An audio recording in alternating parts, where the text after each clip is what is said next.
बिस्मिल्लाहिर्रहमानिर्रहीम, अस्सलाम वालेकुम। मैं हूं राजा मोहसिन इजाज़ और आप देख रहे हैं मेरा यूट्यूब चैनल। नाजरीन, तीन अहम चीज़ों पर आज अभी बात करेंगे। एक तो जो इमरान ख़ान की आज इस्लामाबाद हाई कोर्ट में अपीलें तोशाखाना से मुतल्लिक जो सुनी जा रही हैं उस पर बात करेंगे। इसके साथ साथ इसी इस्लामाबाद हाई कोर्ट के इसी बेंच ने गुज़िश्ता रोज़ साबिक़ वज़ीर आज़म नवाज़ शरीफ को बरी कर दिया है और ये मामला खासा अजीब है। ना रसीदें दी गई, ना मनी ट्रेल दी गई और सुप्रीम कोर्ट ऑफ पाकिस्तान में मैं इस वक्त खड़ा हूँ और इसी सुप्रीम कोर्ट में ये मामला एक दफ़ा नहीं, दो दफ़ा नहीं, तीन दफ़ा आया था। सुप्रीम कोर्ट ने एक दफ़ा सुना, फिर ये मामला JIT को भिजवाया गया, फिर JIT की रिपोर्ट आई।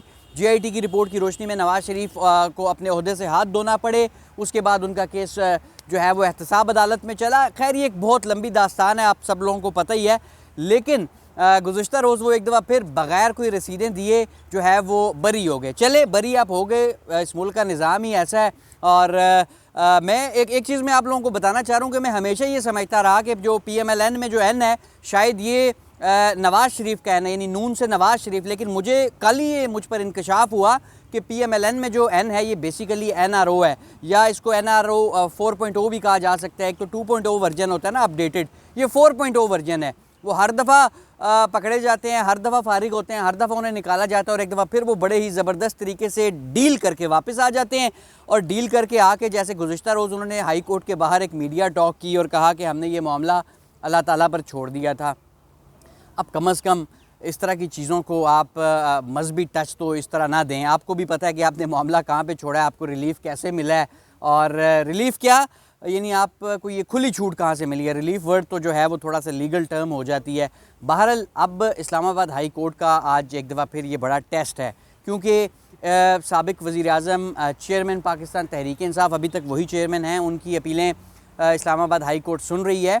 और ये जो अपीलें हैं तोशाखाना केस से मुतल्लिक, इसी के ये एक वाहिद केस है जिसमें अभी तक इमरान खान को सज़ा हुई है। इसी केस की वजह से उन्होंने जो आइंदा इंट्रा पार्टी इलेक्शन जो परसों हफ्ते के रोज़ हो रहे हैं उसमें हिस्सा ना लेने का भी ऐलान किया है। और इसी फ़ैसले की वजह से ही जो है अभी तक जो उन पर नाअहली की एक तलवार है वो भी लटक रही है।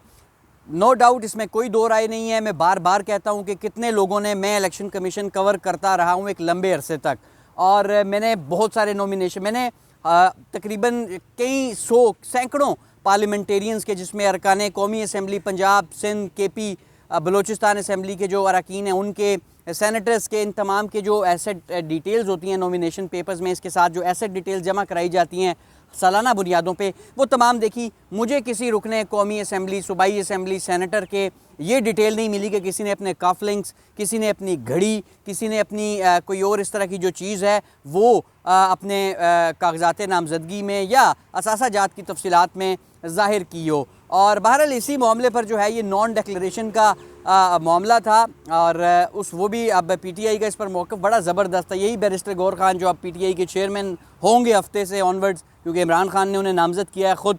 बड़ा ज़बरदस्त इन्होंने जो वेरी फर्स्ट जवाब था इलेक्शन कमीशन में जमा करवाया था। और अब पूरा केस अगर आपने समझना है ना तोशाखाना का, तो वो 2-3 सफ़ों का जवाब आप पढ़ लें, आपको पता चल जाएगा। ये कोई इतना पेचीदा मामला नहीं है। बैरिस्टर गौर साहब हमारे बहुत अच्छे दोस्त हैं। मुझे याद है जिस दिन तोशाखाना का फ़ैसला आना था, मेरे ट्विटर की टाइम लाइन पर ये फ़ैसले से पहले का ये फ़ैसला मौजूद है। मैंने बैरिस्टर साहब को रात को कॉल की और मैंने कहा जी सुबह ये फ़ैसला आ रहा है। तो बैरिस्टर गौहर इतने कॉन्फिडेंट थे, उन्होंने कहा कि जी ये हो ही नहीं सकता, ये मुमकिन ही नहीं है। मैं हंस पड़ा, मैंने कहा चलें कोई बात नहीं। अगले दिन खैर हम सुबह खड़े थे इलेक्शन कमीशन के बाहर, वो भी आए। बाहर उनके साथ थोड़ी सी बदतमीज़ी भी उस वक्त की गई थी इलेक्शन कमीशन की, जो बाहर अमला था सिक्योरिटी का उसकी तरफ से। बहरहाल जब वो अंदर गए और वो हैरान हुए, उसके बाद जब हम बाहर आके दोबारा मुलाकात हुई और वो मुझे देखकर मुस्कुराने लगे और उन्होंने एक जुमला बोला, उन्होंने कहा कि जो तुम कह रहे थे वही हुआ है। मैंने कहा कि ये आप तो बात कर रहे थे कानूनी, आप बात कर रहे थे फैक्ट्स की, आप ठीक बात कर रहे थे, लेकिन मैं इन्फॉर्मेशन की बात कर रहा था कि फ़ैसला ये किया जा चुका है। तो हम अब देखते हैं इस्लामाबाद हाई कोर्ट जो है वो इस हवाले से अब क्या आज इमरान खान से मुतल्लिक जो है वो इसी तरह की स्पीड दिखाती है या फिर एक दफ़ा हमें एक महफूज फ़ैसलों की एक मज़ीद महफूज हो जाएगा या एक लंबी तारीख फिर से पड़ जाएगी, क्योंकि ये वाहिद केस है जिसमें अभी तक इमरान खान को जो है वो उनको सज़ा हुई है। एक और चीज़ पर मैं बात करना चाहता हूँ, जो चेयरमैन PTI के उम्मीदवार की नामजदगी का जो तनाज़ा था, जो PTI के वकला, क्योंकि इस वक्त PTI के जो वकलाई PTI के मरकज़ी रहनुमा हैं वही पार्टी को चला रहे हैं, हालात ही ऐसे हैं। उस हवाले से मंसूर अली ख़ान एक न्यूज़ रीडर हैं, उन्होंने एक वीलॉग किया है और उसमें उन्होंने कहा है कि जी तंज़न एक बात वो कर रहे थे अपने वीलॉग में कि जी मैं लतीफ़ कोसा ने बाहर आके कहा कि जी इमरान खान ही चेयरमैन होंगे, साड़ी गल हो गई है। ये वो साड़ी गल हो गई है जो अता तारड़ ने बात की थी उसके साथ मिक्स कर रहे हैं, कहाँ की चीज़ कहाँ मिला रहे हैं। अब आम तौर पे जो इस तरह के लोग हैं उन्हें स्टूडियो की पैदावार कहा जाता है। काश कि इस तरह वो फील्ड में आके ग्राउंड पे देखें चीज़ें क्या होती हैं। कुछ भी जो है वो बोलते हैं, कुछ भी करते हैं, किसी को ज़मीन को आसमान के साथ मिला देते हैं स्टूडियो में बैठ के और इस तरह करके, और कोई उन्हें पूछने वाला ही नहीं है। बहरहाल ये तमाम जो है ये पाकिस्तानी सहाफ़त के रॉन्ग नंबर्स हैं, और जो सहाफ़त को गालियाँ पड़ती हैं वो इन जैसे और गरीदा फ़ारूकी जैसे लोगों की वजह से ही पड़ती हैं। जैसे उन्हें यहाँ सुप्रीम कोर्ट में बुलाकर पेपरा रूल्स के हवाले से पूछा गया कि आपने पूरा प्रोग्राम तो किया है पेपरा पे, ये बताएं पेपरा से बनता क्या है। खैर, मंसूर, गरीदा, ये एक तवील फहरिस्त है, इस तरह के लोगों को पहचाने भी आप। और बहरहाल ये एक बड़ा इम्पोर्टेंट था। इन्होंने इस चीज़ को ऐसा रंग देने की कोशिश की कि जैसा ये कोई बड़ा कोई तनाज़ा हो गया है। और तनाज़ा तो दोस्तों वो मतलब पीपल्स पार्टी की तरह कोई जरदारी फैमिली से कोई आ जाता पीपल्स पार्टी का चेयरमैन, या इस जमात को उसी ख़ानदान से, या नून लीग की तरफ से जो शरीफ एम्पायर है उसी में से ही कोई पार्टी को लीड करने के लिए आ जाता। बाहर से तो उन्हें कोई नज़र नहीं आता। ये इमरान खान का ही ज़र्फ था। उन्होंने ना अहलिया को बनाया, ना भांजे भतीजे को बनाया, ना उन्होंने किसी अपने बेटे को कहा कि भाई तुम आ जाओ आके ये कर लो, ना अहलिया को, किसी को नहीं, ना बहनों को बनाया।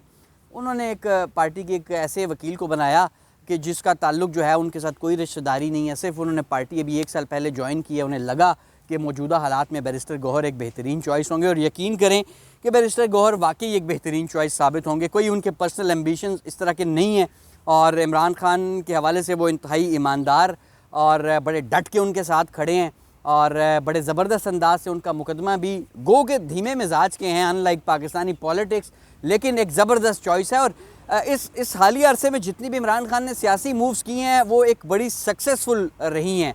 तो ये एक बड़ा एक और मेरे ख्याल में बड़ा अच्छा फ़ैसला है। इलेक्शन कमीशन की चाल को उन्होंने नाकाम बना दिया जो वो उनसे पार्टी सिंबल ही वापस लेना चाहते थे।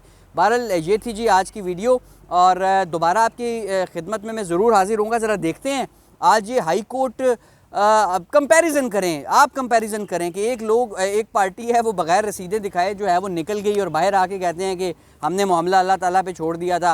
हालांकि आपको भी पता है कि आपको रिलीफ कैसे मिला है, डिगी में कौन कैसे, डिगी वाली ख़बरें भी जो है वो आप सारों को पता ही हैं। इसके साथ साथ बाकी साड़ी गल हो गई है वो भी आपको पता है। फिर लंदन से वो अपने प्यारों को जनाज़ों को कंधा देने के लिए यहाँ पे नहीं थे आते, और अब हमें कहानियाँ सुनाई जा रही हैं कि मुल्क को बचाने के लिए आए हैं। और यार आप ठीक है, हम बेवकूफ़ हैं, पाकिस्तानी अवाम बेवकूफ़ है, लेकिन यार हमें इतना ज़्यादा बेवकूफ़ ना समझे कि इस तरह की कहानियाँ भी लोगों को सुनाएं। बहरहाल इजाज़त लेते हैं, बात लंबी होती जा रही है। ज़रा अपीलों पर समात हो जाए तो फिर ज़रा आज पाकिस्तान के निज़ाम इंसाफ़ का एक तकाबली जायज़ा भी लेते हैं। और एक आखिरी बात, सॉरी मैं भूल रहा था, इलेक्शन कमीशन ने वाज़े कर दिया कि इलेक्शन के हवाले से जो भी प्रोपेगेंडा किया जा रहा है वो ना किया जाए। इलेक्शन अपनी तारीख़ पर ही होंगे, तमाम तर तैयारियाँ मुकम्मल हैं, और जिन लोगों ने इलेक्शन के ऊपर सवालात उठाए हैं उनके हवाले से ये कहा गया है कि कानूनी कार्रवाई की जा रही है। और टीवी प्रोग्राम्स में जिन लोगों ने बातें की हैं वो प्रोग्राम्स के स्क्रिप्ट भी इलेक्शन कमीशन ने मंगवा लिए हैं पैमरा से। तो एक बड़ी कार्रवाई वहाँ पर भी हमें देखने को मिल सकती है, क्योंकि इलेक्शन कमीशन ऐसी कार्रवाइयों के हवाले से बहुत फुर्तीला है। इलेक्शन कमीशन नाम से ही ज़ाहिर इलेक्शन करवाना जिम्मेदारी, लेकिन इलेक्शन को छोड़ के हर काम बहुत फुर्ती से करेंगे। फ़िलहाल के लिए इजाज़त, इंशाल्लाह थोड़ी देर में शाम को इन अपीलों के बाद ज़रा हम कंपैरिजन करेंगे कल वाली नवाज़ शरीफ की और आज इमरान खान की अपीलों।